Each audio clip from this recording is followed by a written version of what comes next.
Welcome to the Elite Designer Podcast by the Whitespace Elite Circle, a community where creatives learn, earn, and network to stand out. This podcast delivers top-tier insights for designers and creatives looking to grow both in career and business.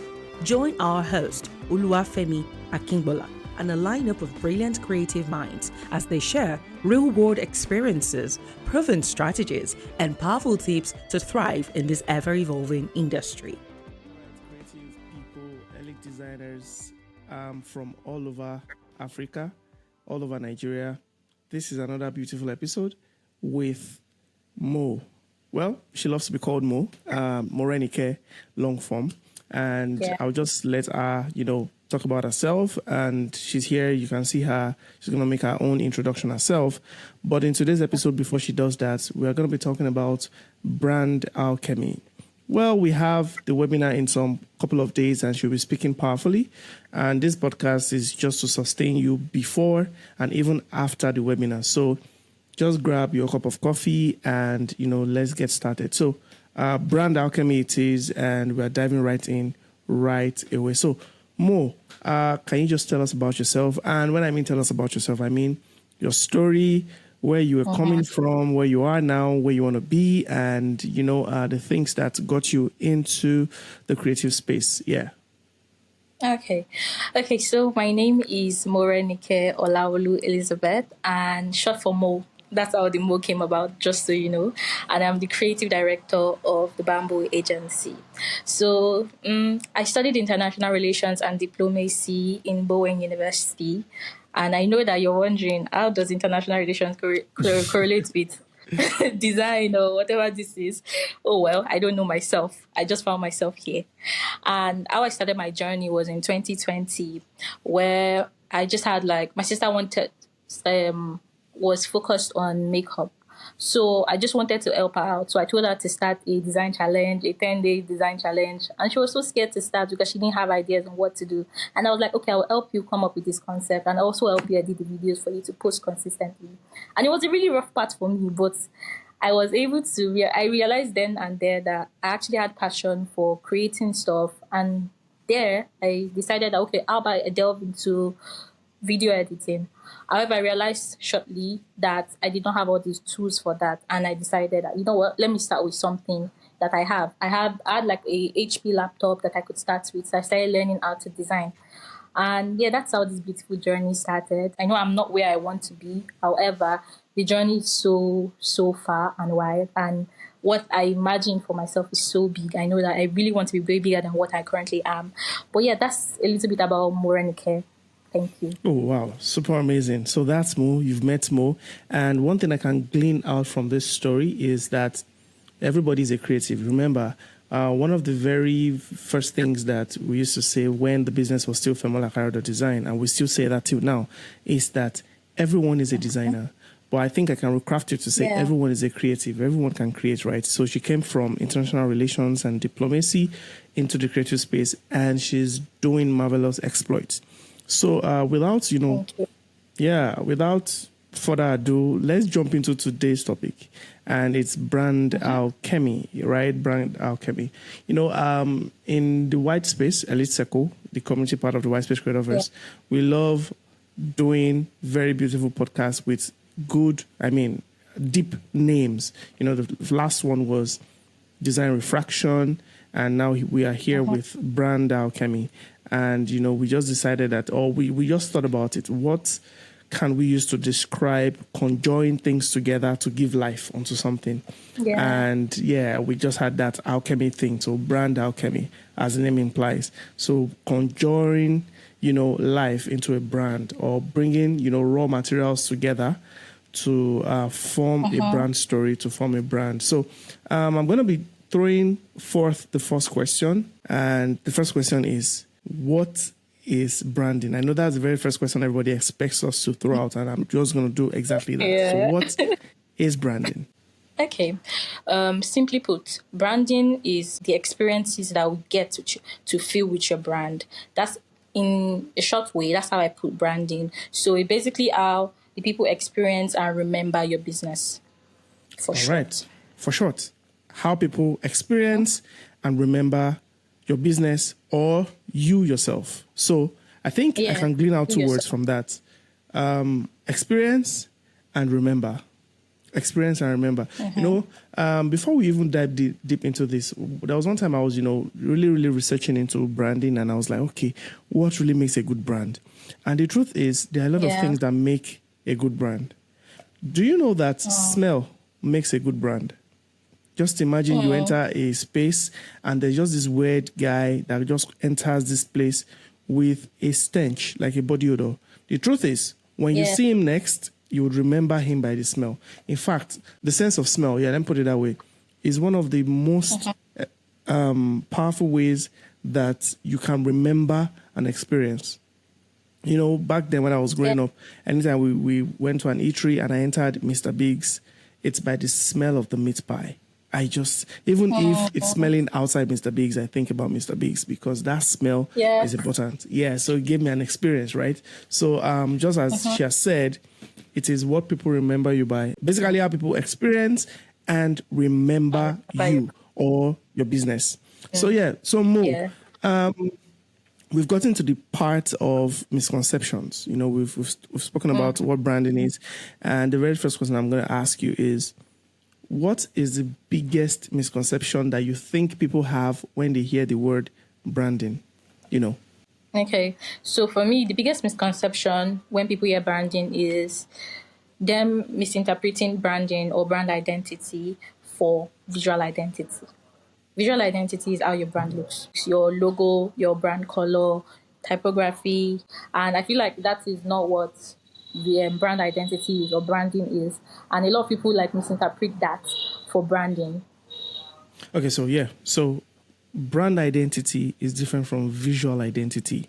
So again, visual identity is just an element from brand identity. So if somebody says, can you help me create a brand identity for my product or for myself or for my business? Guys, remember, it's not the logos and the colors alone, right? It's an encompassing process of how the brand will feel, the target audience, the colors, the visual hierarchy, typography usage, photography usage, the language of the brand, that's the brand language, the brand essence, all those things. That is your... Okay, so let's quickly address this logo and branding, because we will definitely have non-designers listening to this episode. Yes. So how would you explain the difference between a logo, right, and branding to a non-designer? Because a lot of people say, I need you to brand me, and the first thing that comes to their mind is logo. And when you tell them, okay, branding is, for instance, X million naira, that's how much I'm going to take for it, they'll be like, is it not branding? Is it not just logo? So what and how would you explain? Yeah, it's not just logo. Like, I don't like that just thing. So how would you explain the difference between brand and logo to a non-designer? Okay, first things first, I feel like the reason why a lot of people think the logo is branding is because the logo is the most visible part of your brand. So that's why there might be like a confusion around the difference between branding and logo design. However, logo is like the most recognizable part of your brand. It is the most memorable part of your brand as well. It's what people can see. Maybe the first thing that it gets in contact with. That's what a logo is. It's a symbol that is memorable, recognizable. That is the work of the logo. However, branding, like I mentioned earlier on, is how your brand feels like, how your brand sounds like, the experiences people get from your brand itself. A lot of other factors when we're talking about branding, but the logo is just a recognizable symbol of your brand. Thank you very much. I love your short and precise and apt answers. So it's just a mark. That's it. That's your logo. Your logo is not the entire brand. We're tired of people saying, a brand is not the logo. They've oversaid that thing, and I don't want to hear it again, but it's the truth, but I don't want to hear that. So it leads me to the next question.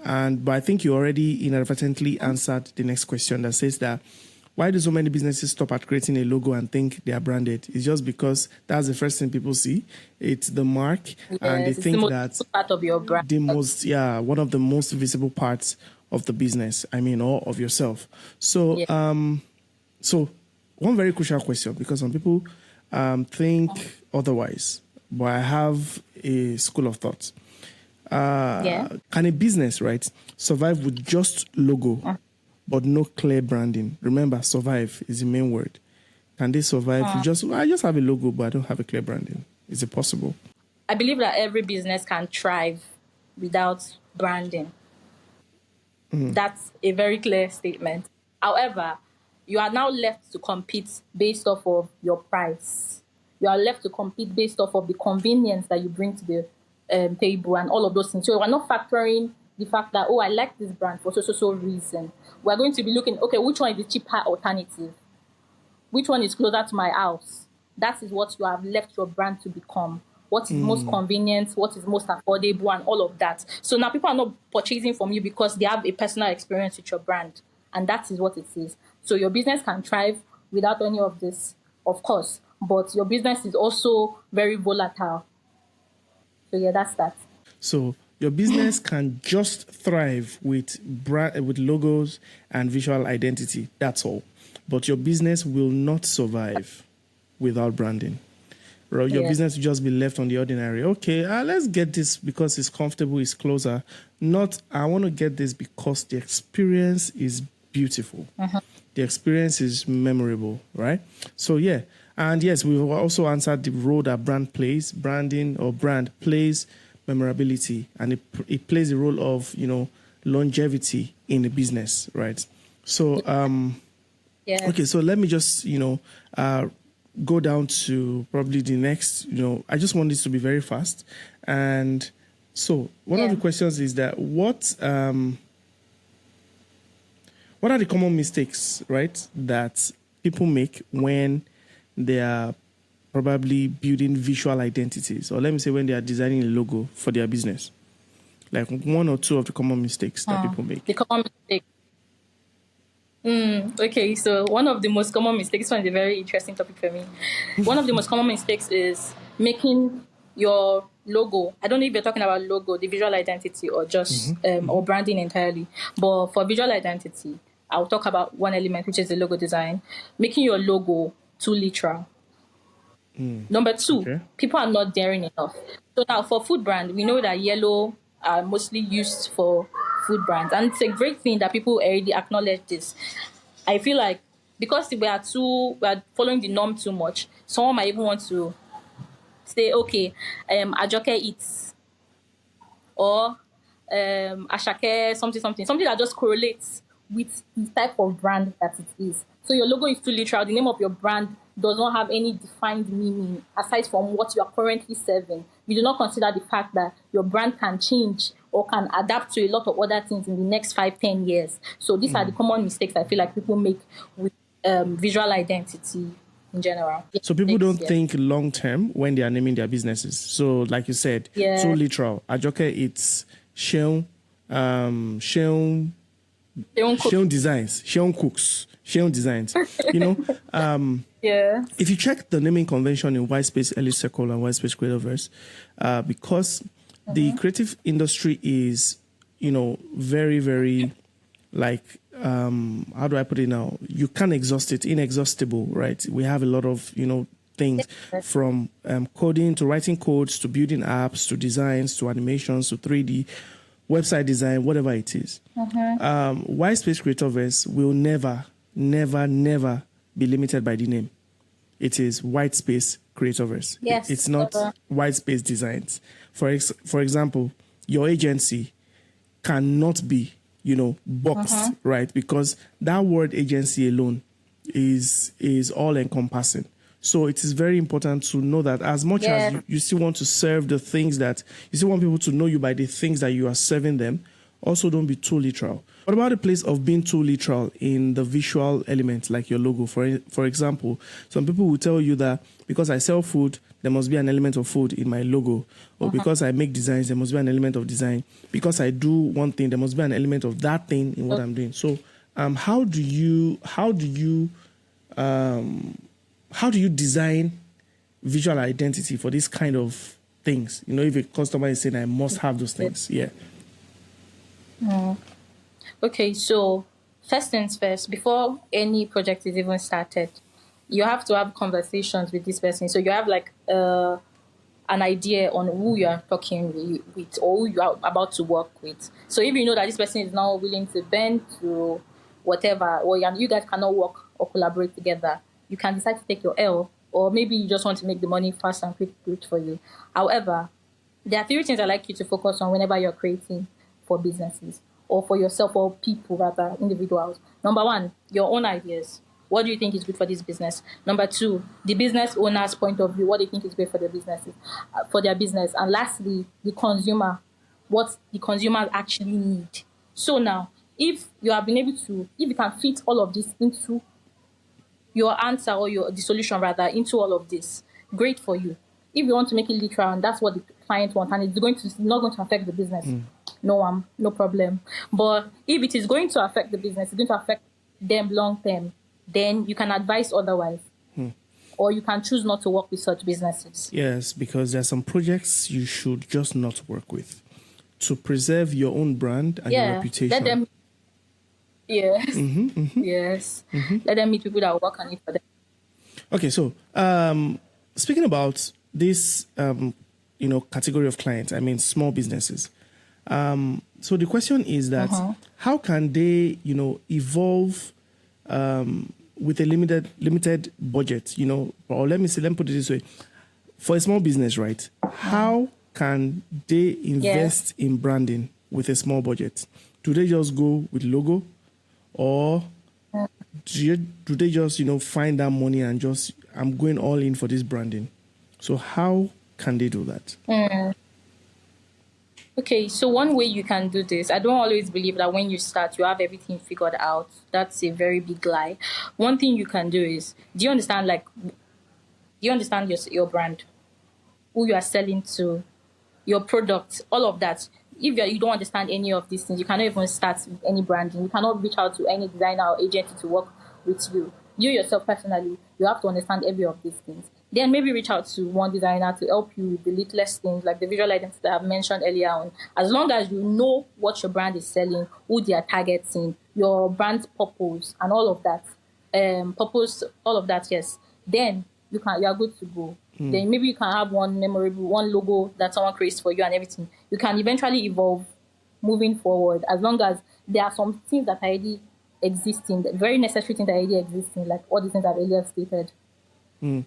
All right, so find the lowest hanging fruit that can work for you and just go with that first until you have, more money. That's why there's room for growth. As a small business, there's always room for growth. Okay, so if branding is more than the logo, what other key elements make up a strong brand identity? Okay.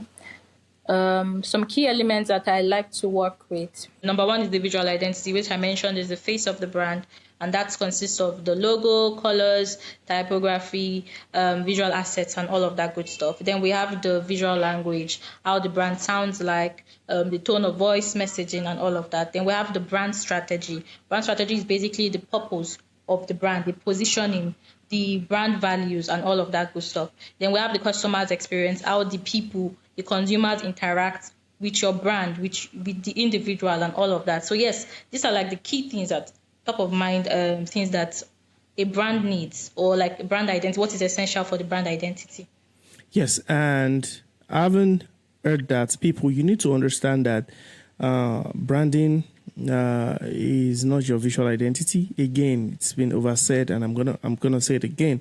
And when an experienced professional designer says that I'm gonna craft you a brand, it is not just the logo. It is not just your colors. It's not just your typeface. It is everything all encompassing that makes you, that makes your business your business. And the truth is, branding is not built over 2 months. It's not built over a short time.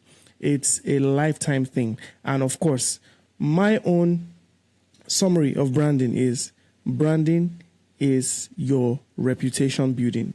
Brand is your reputation, right? It is what people say of you when you're not there. It is what people say of you when you are not in the room.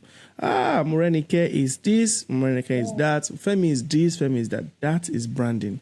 And it doesn't even necessarily have to be about making money, right? In fact, it doesn't even have to be about your visual, your appearance. It can be about what people experience when they meet you. In fact, that's what it's all about.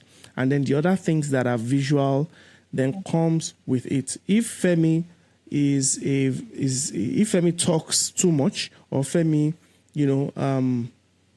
speaks very vulgar words, that would be Femi's brand, because they know Femi as someone that speaks vulgar words, right? Vulgar words. And at the end of the day, it's now exactly at the end of the day now speaks to the fact that, okay, this person may be handsome, this person may know how to, run from one place. It may be a giver or whatever, but he speaks vulgar, and that reflects strongly in the minds of people. It reflects strongly in the mind of people. So Mo, how would I put it this way now? What has been one of the challenges in working with brands, in working with people, and also in your growth? Like, what are the challenges, and what role have these challenges played in your growth? Okay, I have a very good story for this. I worked with a brand 3 years ago when I just started my design career, and I made a couple of mistakes with this. I didn't have a lot of things to shape or guide me. I didn't have the structure to put it in one word. And I worked with this brand. I didn't send any contract, nothing to guide anything or to protect me. And she told me, okay, this is what I want. First things first red flag. I did not jump. I did not have any discovery call, no intake forms, nothing to put in place. And I just went off with what she said, and I created what she actually asked me to do. And after doing this, she came back and said, this is not what I want. And it was just a lot of back and forth. And at some point, I started getting emotionally and mentally drained from the whole situation, because it was a day's conversation whereby I kept refining this particular design to her tastes, but she was not liking what I was creating. And at a point, she made a statement. She said something around, you are not creative, or something like that. I can't remember. And that word really hits me very hard. And one thing as a creative, always protect your space, always protect your peace. So from that moment, I just said, you know what? Please, I will refund every single thing. I don't even want 5 naira from this whole situation. Take it. I don't want any money from this. I messed up here, so I'm going to work on my process. I'm not going to allow this situation repeat itself. So because of that situation, I refunded the money. I made loss from that situation. And I made sure from that moment, I first spiked, I increased my price, because I was scared of pricing people that time. And I made sure I increased my price so that I avoid such clients moving forward. So that was the first thing I did. Number 2, I made sure that my structure was very, very tight. I had contract agreements. I had invoices. I made sure I always did either intake forms or discovery calls with every client. So it just tightened my process. I feel like it was a great experience for me to have, even though it was such a bad experience in that time. But looking in hindsight, it was such a great experience that helped me and shaped who I am today. Wow. All she just explained is the summary of whatever it is we've been talking about the past few months in our podcast. Contracting, your mental health, creating boundaries, burnout, and all those stuff. It is very important, right? For me too, at some early stages in my career, I fell into that trap. In fact, there is a client on my table right now, and after the entire discovery call and everything, probably this person just thinks I'll just start the project and everything, but I didn't start the project. The next thing I did was to forward you your quote, right? This is the amount of money we'll take for this project. Also, one of the very few things I learned is early in career is, just don't run proposals for people anyhow. That's your time, right? Probably if you just don't do proposals anyhow. In fact, I learned that also from Chris Du. I learned it because I follow him a lot. And that was one of the things I said, it makes sense actually, because it's just like I am, wasting my time creating a document, even though it's a template, just to give you that may not be interested in my service. So before I run a proposal, I make sure that we've spoken, there's discovery call, there's this and that, and then you say, okay, I think I'm willing to work with you, and even send you an invoice, a quote, and then you say, fine with the price, and then I prepare my proposal to say, this is how the things I want to do would look like, and then after that, we spring into action, right? So it is very important to also have contracts. If you've not listened to the podcast about contracting, that was the last, I think, previous 2 episodes. You should listen to it if you are on this very one. So, okay, let me see. So now, Mo, you've already told us how the challenges have, helped shape you. The truth is, challenges, if you look at challenges from a very different angle, they help build you and become a better version of you. I'm very sure Mo will never, ever approach a client without contract at this stage. I'm very sure you never do that. So let me just put some fire in the house. And it's AI and branding. Some people think that they can use AI to generate logo and from there build a brand.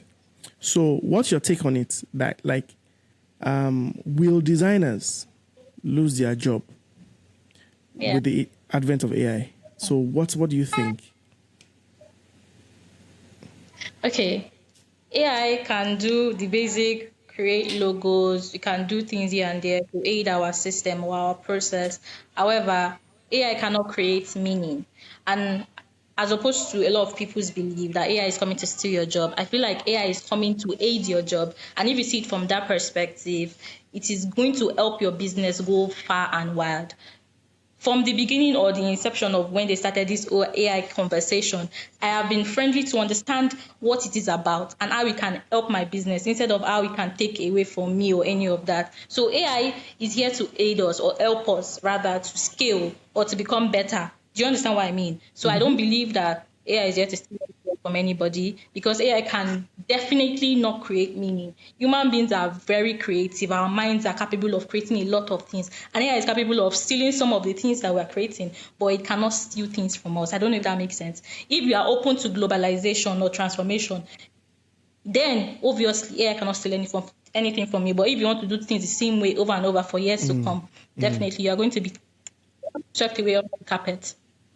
Wow. That's another light, and that's beautiful. Before I ask the last questions and probably your recommendations, I'd like to also weigh in on that. The truth is this. There was a time that graphic designers were drawing and painting on paper. They paint posters, right, for events. And with the advent of, with the invention of, this digital software, Photoshop and the likes, Illustrator, then CorelDRAW, Inkscape, whatever software, people started using the computer. And the ones that were like, nah, I can't use the computer, they are where they are. See, they were forced to. So it's either you are forced to learn AI or you are forced to be behind everybody in the world. So, as human beings, we must learn to evolve with time, changes. Things change every single day. And if you are not evolving with time, you'll be left behind. Yes, we must learn to evolve or else you'll be left behind. And, talking about evolving, there are some things that are called repetitive tasks that you should rid yourself of as a creative person, right? And move on to things that are challenging just to help us reduce repetitive tasks and minor issues, minor tasks, so that you get things running fast. So AI is supposed to help enhance your work. It's not supposed to come replace you. And if you think it's going to replace you, if you're scared, that means you need to work on yourself and make sure that you own and, have your skill well groomed, right? So that's about that. So one more thing before we run, and it is storytelling and branding, right? We've not mentioned storytelling. Storytelling, people have different definitions of storytelling, but storytelling is storytelling. You tell a story with a brand, you tell a story with a live, with a video, with a picture, whatever.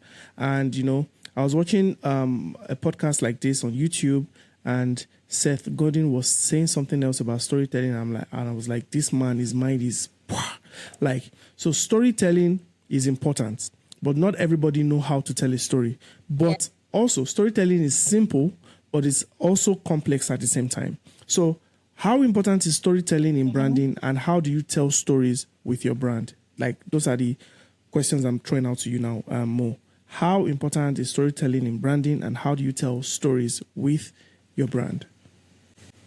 Okay, so first things first, storytelling is the heartbeat of branding, and one of the frameworks I resonate with is that of Donald Miller when he talks about storytelling, and in I think his book Story Brand, Building a Story Brand. First things first, there's always a character. You are not the character. The consumer, or the customers rather, are the heroes. That's the first thing you should know. Then they meet a guide that helps them to solve a problem. You are the guide that helps your consumer or your customers solve this problem. And the guides give them a plan, and the guides give them a call to action that leads them to success. So now when you apply this to branding, you shift the focus away from making yourself or the brand the star, and actually position your brand as a guide to help consumers succeed.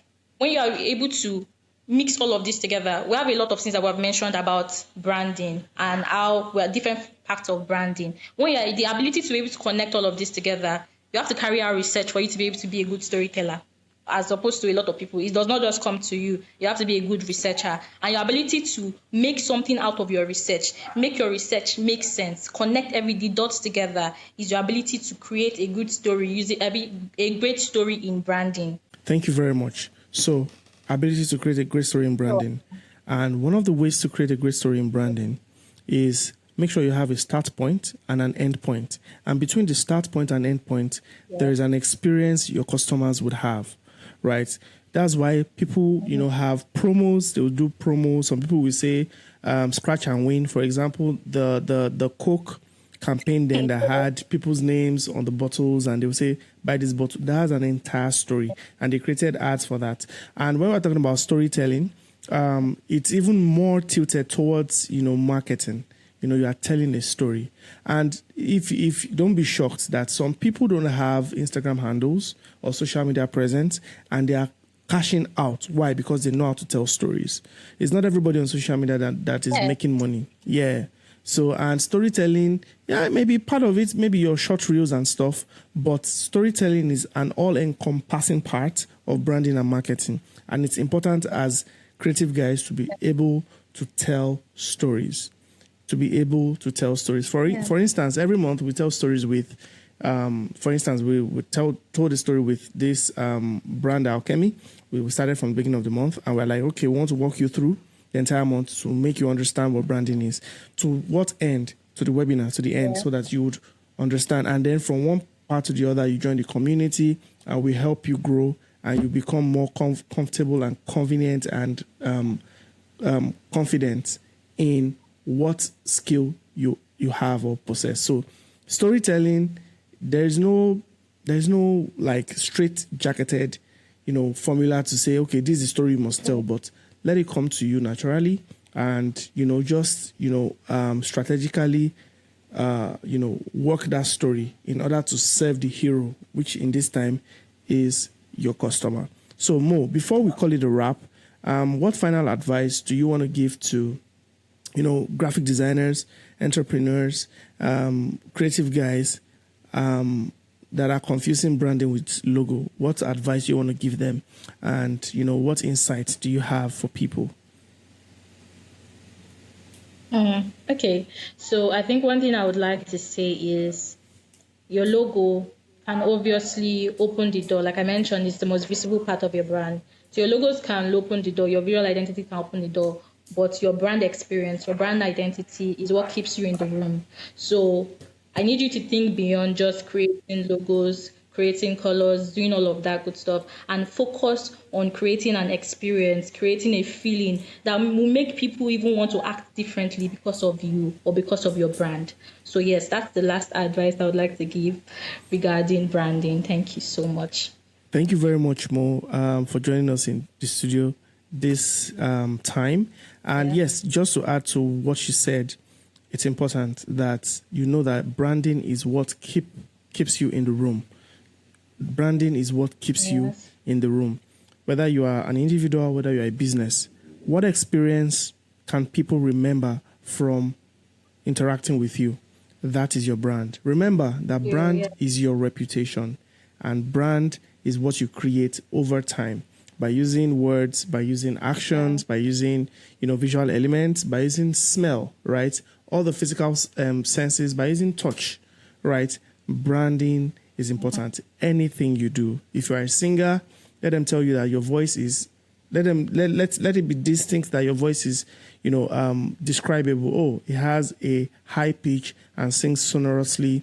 And this, if you are a designer, oh, this person, this is the style he uses. He has this color theme that, and he has that. And so those are the things. And oh, this person, once you walk into their store, there's just this smell that is amazing.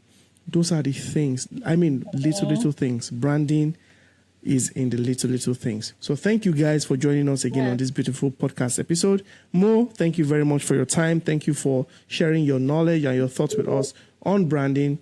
We will see each other in the webinar. And, if you're going to be listening to this podcast after the webinar, you can always roll back to hear Mo and I speak about brand alchemy, the things that you bring together to make branding effective and to make your reputation what people want to experience over and over again. Thank you guys. Thank you, Mo, and have a blast. We appreciate you joining us for this episode. Be sure to rate, review, leave a like, and follow the channel. Also, feel free to visit whitespacecreativerse.com to join the community and access resources that will help you reach your career and business goals faster. That's www.whitespacecreativerse.com. Until next time, stay creative.